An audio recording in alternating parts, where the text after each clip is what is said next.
2018 లోపల airport station complete అయిపోతుండే, civil aviation airport నిర్మాణం అవుతుండే, విమాన రాకపోకలు సాగుతుండే, నా ఆదిలాబాద్కు పరిశ్రమలు వస్తుండే. నేను అందుకే మీ ద్వారా గౌరవ పరిశ్రమల శాఖ మంత్రి గారికి విజ్ఞప్తి చేస్తున్నా. ఇండస్ట్రీ కారిడార్ అనేది డిక్లేర్ చేసినప్పుడు నా ఆదిలాబాద్లో పరిశ్రమల కొరకు భూములు సేకరించి ల్యాండ్ బ్యాంక్ ఏర్పాటు చేయాల్సిందిగా విజ్ఞప్తి చేస్తా ఉన్నాను. అదేవిధంగా నేను ఒక విషయం సభాముఖంగా పరిశ్రమల శాఖ మంత్రి గారిని నేను మనస్ఫూర్తిగా అభినందిస్తాను. పరిశ్రమల శాఖ మంత్రి గారిని సభాముఖంగా నేను మనస్ఫూర్తిగా అభినందిస్తా ఉన్నా.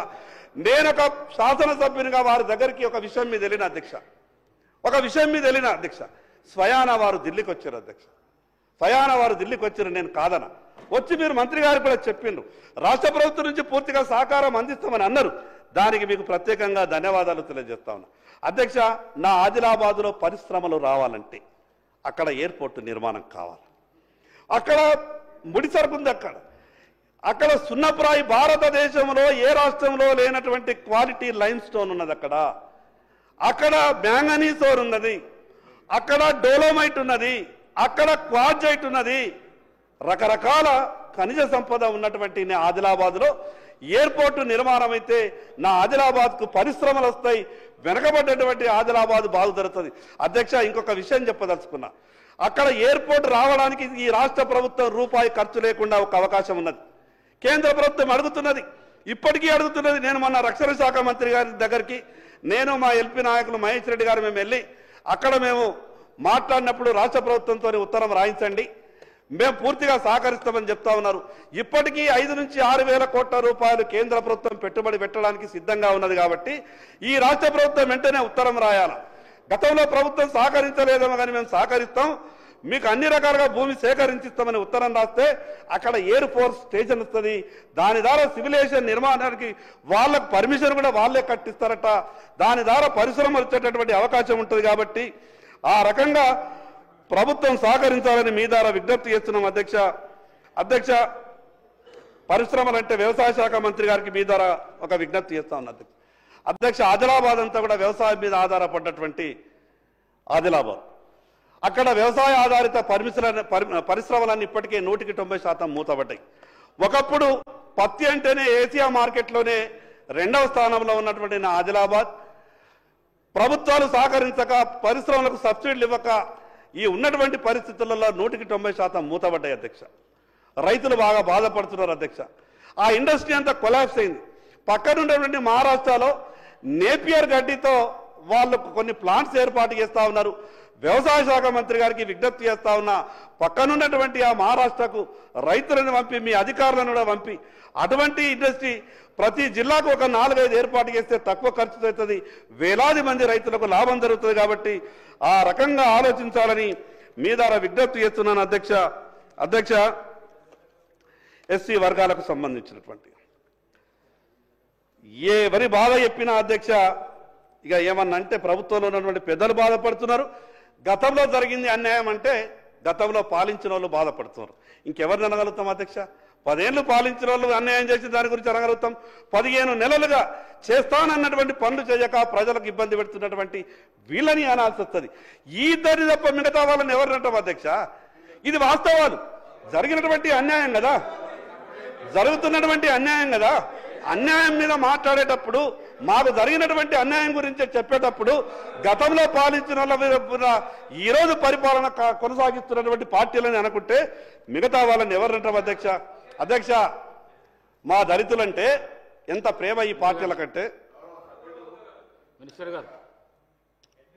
గౌరవ సభ్యులు పాపం అంటే ప్రతిపక్షం గతంలో అధికారంలో 10 సంవత్సరాలు ఆ ప్రభుత్వాన్ని, ఇప్పుడున్నటువంటి ప్రభుత్వాన్ని విమర్శించడానికి సభ్యుడికి రైట్ ఉంది. అదే సందర్భంలో నిజమైనటువంటి ఆవేదన వ్యక్తం చేయదలుచుకుంటే 11-12 సంవత్సరాలుగా కేంద్రం నుంచి ఈ రాష్ట్రానికి ఏ విధంగా అన్యాయం జరుగుతుంది, ఏ విధంగా తెలంగాణకు వీరు వివక్ష చూపెడుతున్నారో కూడా చెప్తే బాగుంటుంది. అప్పుడేమో మీకు ఒక కారణం ఉండే, కేసీఆర్ గారు ముఖ్యమంత్రి గారు ప్రధానమంత్రి గారిని కలవరు, మేము నిధులు అడగాం అనేటువంటి ఆలోచన అప్పుడు ఉండేవచ్చు. ఇప్పుడు మేము ఇన్నిసార్లు కలిసి ఈ రాష్ట్ర ప్రయోజనాలకు సంబంధించి గౌరవ ప్రధానమంత్రి గారు కేంద్రంలో ఫెడరల్ సిస్టంలో రాష్ట్రాలకు భాగస్వామ్యం ఉంది, అభివృద్ధి చేయమని అడుగుతున్నామో అక్కడ పోయి నిధులు తెచ్చేటువంటి అవకాశంలో ఇదే సభ తీర్మానం చేసింది. బడ్జెట్లో నిర్లక్ష్యానికి వివక్షకు గురైంది. వరదలు వచ్చి ఖమ్మం మునుగుతే పైసలు ఏమంటే కూడా పక్క రాష్ట్రాలకేమో అధికారికంగా భాగస్వాములు కాబట్టి ఎక్కువ ఇస్తా ఉన్నారు, ఏ ప్రాజెక్టు డబ్బులు వస్తలేదు, విభజన హామీలు అమలవుతలేవు అనేటువంటి మాటకు ముందు పాయల్ శంకర్ గారు కానీ బీజేపీ నాయకత్వం జవాబు చెప్తే బాగుంటుంది. నేను ఆ సమాధానం చెప్పి నిధులు తీసుకొచ్చి ఇచ్చి మీరు మాట్లాడాలి. నిధులు ఇవ్వకుండానే మీరు అడిగినే జరుగుతలేదని అంటే ఎట్లా అధ్యక్ష? తప్పకుండా మనకు రైట్ ఉంది. బీజేపీ కేంద్రం నుంచి మాకు రావాల్సి, వీఆర్ నాట్ ఏం భిక్షాం కాదు, బాధ్యత హక్కుగా మీరు ఇచ్చే బాధ్యత అక్కడ ప్రయత్నం చేయండి, కొట్లాడి తీసుకొని రావడానికి రాష్ట్రానికి సహకరించమని కోరుతా ఉన్నాం. అధ్యక్ష, కేంద్ర ప్రభుత్వం ఈ దేశంలో ఉన్నటువంటి ఏ రాష్ట్రానికైనా పూర్తిగా సహకరించడానికి సిద్ధంగా ఉన్నది. అది మూడవసారి కేంద్రంలో భారతీయ జనతా పార్టీ ఎన్నిక కావడమే దానికి నిదర్శనం. లేకుంటే రాష్ట్రాలకు సహకరించకుంటే మూడవసారి ముచ్చటగా దేశ ప్రధానమంత్రిగా నరేంద్ర మోడీ గారు కారు. ఆ విషయం ఎందుకు అధ్యక్ష? గౌరవ ముఖ్యమంత్రి గారు మొన్న ఎంత గొప్పగా చెప్పిండ్రు, కేంద్ర ప్రభుత్వం ఎంత గొప్పగా సహాయం చేస్తున్నదో గౌరవ ముఖ్యమంత్రి గారు చెప్పారు కదా. అంతకన్నా గొప్ప విషయం ఇంకోటి చెప్తా అధ్యక్ష. నేను స్వయానా ప్రత్యక్ష సాక్షి. నా ఆదిలాబాద్కు ముఖ్యమంత్రి గారు అయినటువంటి కొత్తలో ప్రధానమంత్రి గారిని నా ఆదిలాబాద్కు ఆహ్వానించిన అధ్యక్ష. ఆ రోజు ఆదిలాబాద్కు ప్రధానమంత్రి గారు వచ్చిండ్రు. ఆ సభ బ్యాక్ సైడ్ నేను, ప్రధానమంత్రి గారు, గౌరవ ముఖ్యమంత్రి గారు ముగ్గురమే ఉన్నాం. గౌరవ ప్రధానమంత్రి గారు మనస్ఫూర్తిగా మాట్లాడిండ్రు, అచ్చా కామ్ కరో హమ్ హర్ తరీకే సే సాథ్ దేంగే అని. అంతకన్నా నేను స్వయానా నా చెవులతో నా అధ్యక్ష ఆ మాటలు, ఆ అవకాశం నాకు వచ్చింది. నరేంద్ర మోడీ గారు ఎంత సాయం చేస్తున్నారో గౌరవ ముఖ్యమంత్రి గారే చెప్పిండ్రు. మీకు ఆ విషయమే అయితే 11 లక్షల కోట్ల రూపాయలు 11 సంవత్సరాలలో భారతదేశ ప్రభుత్వం ఈ తెలంగాణ రాష్ట్రానికి ఇచ్చిందని గౌరవ కిషన్ రెడ్డి గారు పుస్తకాల రూపంలో చెప్పారు. మీరు కేంద్ర ప్రభుత్వం ఎంత గొప్పగా సాయం చేసిందో చర్చ చేయాలంటే ప్రత్యేకంగా సభని సమావేశపరచండి. పద్ధతులతో సహా చెప్తాం. ఈ రోజు కూడా తెలంగాణ రాష్ట్రంలో కేంద్ర ప్రభుత్వం ఇచ్చిన నిధులతో ఏవేవి పథకాలు నడుస్తున్నాయో మొత్తం కూడా చర్చిద్దాం. అధ్యక్ష బాధ అనిపిస్తుంది. బాధ అనిపిస్తుంది. దళితులంటే ఉప ఎన్నికలు వస్తే మా మీద ప్రేమ ఎట్లా చూపించిండ్రంటే, నా రాష్ట్రంలో ఉన్నటువంటి నా దళిత జాతి అంతా కూడా సంతోషపడ్డారు. మేము కోరుకున్నాం కూడా ప్రతి ఉప ఎన్నిక వస్తే ఇట్లనే పథకాలు వస్తాయేమో, ఉప ఎన్నికలతోనే మంచి జరుగుతుందేమో అనుకున్నాం. పోయినసారి ఈ రాష్ట్రంలో ఒక ఉప ఎన్నిక వచ్చింది అధ్యక్ష. దళిత బంధు అనే పథకం తీసుకొచ్చారు. ఈ రాష్ట్రంలో ఉన్నటువంటి నా దళితులంతా కూడా సంతోషపడ్డారు. రాష్ట్రంలో ఉన్నటువంటి అందరికీ దళిత బంధు వస్తుందేమో, ఈ దళిత బంధు ద్వారా మా కుటుంబాలన్నీ కూడా బాగుపడతాయేమో, ఇంటికి 10 లక్షల రూపాయలంటే ఇంకేం కావాలో మేము బాగుపడతామని అనుకున్నారు అధ్యక్ష. ఏం జరిగింది అధ్యక్ష? ఉప ఎన్నిక జరిగిపోయింది, ఫలితాలు అనుకూలంగా రాలేదు, ఆ పథకం మరుగున పడ్డది. అధ్యక్ష, అంటే కేవలం ఉప ఎన్నిక జరిగినప్పుడు మాత్రమే దళితుల సంక్షేమం గురించి మీరు ఆలోచిస్తారా? మిగతా సమయాలలో దళితుల సంక్షేమం గురించి ఆలోచించరా? ఈ రోజు బాధ అనిపిస్తున్న అధ్యక్ష, తెలంగాణ రాష్ట్రం రాకముందు ఎస్సీ కార్పొరేషన్లు అక్కడ ఉన్నటువంటి బడ్జెట్తో కలకలలాడుతుండే అధ్యక్ష. ఎస్సీ కార్పొరేషన్ కు ఏ దళిత యువకుడు దరఖాస్తు పట్టుకుని పోయినా 1 లక్షనో 2 లక్షల రూపాయల సాయం దొరుకుతుండే. డిఆర్డిఏ ద్వారా సబ్సిడీ వస్తుండే. ఏం పాపం చేసుకున్నాం? తెలంగాణ రాష్ట్రం వచ్చిన తర్వాత 9 సంవత్సరాల నుండి ఎస్సీ కార్పొరేషన్లు మూతబడ్డాయి. ఎవరి పాపం అధ్యక్ష ఇది? తెలంగాణ రాష్ట్రం వచ్చిన తర్వాత ఆంధ్రప్రదేశ్ రాష్ట్రం ఉన్న దానికన్నా ఎక్కువ నిధులు రావాలి. కానీ ఈరోజు తెలంగాణ రాష్ట్రం వచ్చిన తర్వాత ఎస్సీ కార్పొరేషన్ మూతబడితే దళితులకు ఏ రకంగా న్యాయం జరుగుతుంది? ఒక్కసారి ప్రభుత్వంలో ఉన్నటువంటి పెద్దలు ఆలోచించాలని మీ ద్వారా విజ్ఞప్తి చేస్తున్నాను అధ్యక్ష. టిఎస్ ప్రైడ్లో నా దళిత సోదరులు కొందరు చాలామంది లోన్లు తీసుకున్నారు. సబ్సిడీ సమయంలో రాని కారణంగా వాళ్ళకు ఉన్నటువంటి సిబిల్ అంతా కూడా పడిపోయి బ్యాంకులకు వడ్డీలు కట్టలేక ఈరోజు కాగితాలు పట్టుకొని హైదరాబాద్ చుట్టూ తిరుగుతున్నారు. కాబట్టి నేను ప్రభుత్వానికి మీ ద్వారా విజ్ఞప్తి చేస్తా ఉన్నా, టిఎస్ ప్రైడ్లో ఎందరైతే లోన్లు తీసుకున్నటువంటి యువకులు ఉన్నారో వాళ్ళందరికీ కూడా సబ్సిడీలు వెంటనే విడుదల చేసి వాళ్లకు ఆదుకోవాల్సిందిగా విజ్ఞప్తి చేస్తా ఉన్నాను అధ్యక్ష. ఇక నేను మిగతా విషయాల జోలికి పోదలుచుకోలేదు. ఏమన్నంటే అక్కడోళ్ళు ఇక్కడోళ్ళు మమ్మల్ని అంటావా అంటే మమ్మల్ని అంటావా అని లేచి మాట్లాడే ప్రయత్నం చేస్తున్నారు. అధ్యక్ష, ఎన్నికల కన్నా ముందు అంబేద్కర్ అభయస్థానం పెట్టిండ్రు, తర్వాత అది రాజీవ్ యువ వికాసంగా మారిందనుకుంటా. నేనేమంటానంటే మీరు పేర్లు మార్చిండ్రో ఎట్లా చేస్తున్నారో కానీ ఆ అంబేద్కర్ అభయహస్తం పేరు మీద మీరు ఇచ్చినటువంటి హామీలు ఏవైతే ఉన్నాయో ఒక్కసారి మీ మేనిఫెస్టో చూసుకొని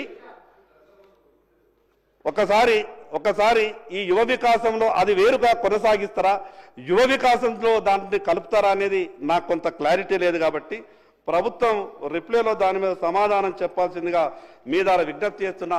ఇంకా ఒక విషయం చెప్తున్నా అధ్యక్ష, 10 నిమిషాలు అధ్యక్ష. ఎస్సీలకు కానీ ఎస్టీలకు కానీ నిధులు కేటాయించిన తర్వాత చట్టం చేసేటప్పుడు ఇక్కడ ఉన్నటువంటి సభలో ఆ రోజు నేను టీవీలో అయిన అధ్యక్ష, పెద్దలు గొప్ప ఉపన్యాసాలు ఇచ్చిండ్రు. ఎస్సీ ఎస్టీ సప్లా నిధులను ఏ అధికారైనా ఖర్చు చేయకుంటే ఆ అధికారి మీద అట్రాసిటీ కేసు పెట్టేటటువంటి పరిస్థితి వస్తుందని సభలో మాట్లాడింది. ఎక్కడ ఖర్చు అవుతున్నాయి అధ్యక్ష ఎస్సీ ఎస్టీ నిధులు? మరి ఎందుకు సరి అయిన రీతిలో ఖర్చు అయినటువంటి అధికారుల మీద మీరు అట్రాసిటీ కేసులు పెడుతున్నారు అధ్యక్ష? అది కూడా ఒక రకమైన అట్రాసిటీ కదా అధ్యక్ష. అట్రాసిటీ అంటే కేవలం కులం పేరు తిడితేనే అట్రాసిటీయా? వాళ్లకు వెళ్లాల్సినటువంటి నిధులలో కోత విధించిన అది ఒక రకమైనటువంటి అట్రాసిటీ. వాళ్లకు కేటాయించినటువంటి నిధులను ఖర్చు చేయకపోతే కూడా అది ఒక రకమైనటువంటి అట్రాసిటీ.